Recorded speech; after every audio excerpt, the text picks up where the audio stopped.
All right, part 2 of your Unit 7 study guide. So I have at least 14 shirts in my closet. That means that he has 14 or more shirts. So X is greater than or equal to 14, because at least means that's the smallest amount he has. So anything greater than or equal to 14. So that would be B and D. For number 14, we would need to graph the point 6.5, so we need to go in between 6.5 and then negative 3.5 would be right around here, and we would label that E. Okay, and so we know that by quadrants, this is quadrant 1, 2, 3, and 4, so it is in quadrant 4, and it says what is the distance from point C. So we can either count or we can say, well, we know that the point for point C is 6.5, 2.5.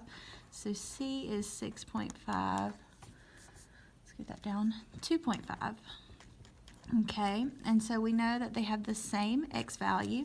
So we want to find their distance from each other. Remember, if one's negative and one's positive, we just add them and forget about the negative. So they are actually going to be 6 spaces away from each other. So you could have either added the 3.5 and 2.5 to find this, or you could have counted from E, the distance from E to C, and would have gotten 6. So 1, 2, 3, 4, 5, 6. Okay? All right, number 15. If you were to plot these points and connect them in order and find the area and perimeter of the polygon. So I got myself a piece of graph paper and I plotted them, and it ended up being a 4-sided figure. So I noticed though that it was not a regular one of our regular ones, so I made it into 2 figures. I made it into a triangle and a square. So if I found the area of the square, 3 times 3 is 9.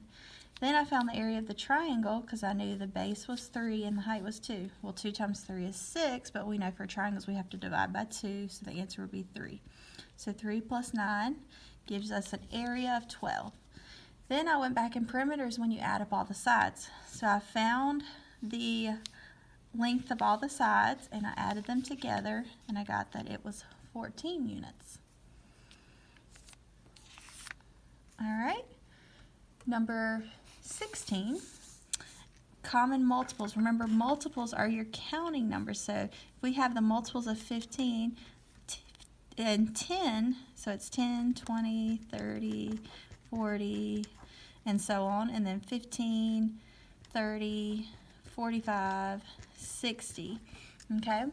If we were to keep going, we know that because the numbers are 10 and 15, they can't be any smaller than 10 and 15 as answer choices. Well, we know that 10 and 15 can't go into each other, so none of these are going to work.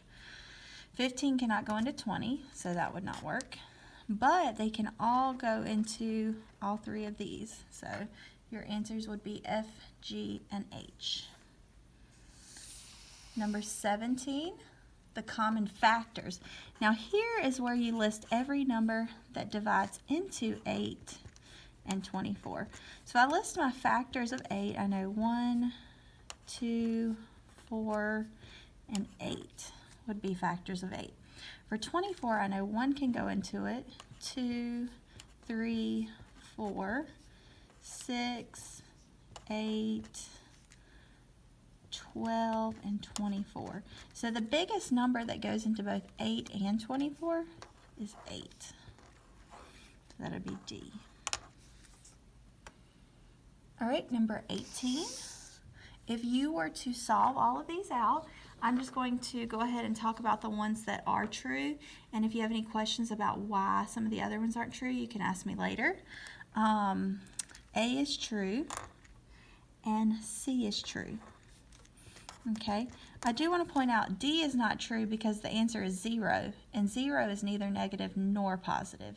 Okay, so that is why that could not work.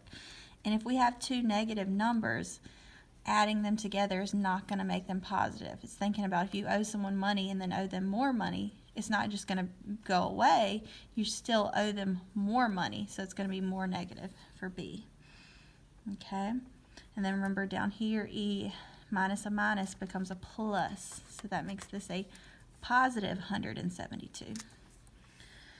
All right, for number 19, again, I'm not going to go through this completely, but the answers were A, D, and F. And if you have any questions about that, I'll be glad to answer those, so just let me know. All right, number 20. If the dolphin is at the surface, remember we consider the surface 0. The ground is 0. Anything below is negative. Anything above is positive. So if the dolphin is at the surface, the dolphin is at 0. Okay? But if the dolphin dives down under the water 20 feet, the dolphin's position is now at negative 20 feet. So the dolphin's position was negative 20 feet. All right, number 21. If we started at 7 a.m., so this spot represents 7 a.m., this spot represents noon, and this spot represents 2 p.m. Okay. What is her elevation at 2 p.m.? Okay, so if 2 p.m. she's at negative 2, that means negative 2 meters was our units. She started at a positive 10 meters. At noon, she was at 3 meters. And then if she's below here, that means she's below ground, so she is underneath at negative 2 meters. All right, 22. The drink cost at most. So that means that's the most expensive it could be. So it could be X is, or C, they want us to use C. C is less than or equal to $3.50. So if we want to graph that, remember, it's going to have to be anything less than, and we do fill in the dot because it could be $3.50 or anything lower than $3.50.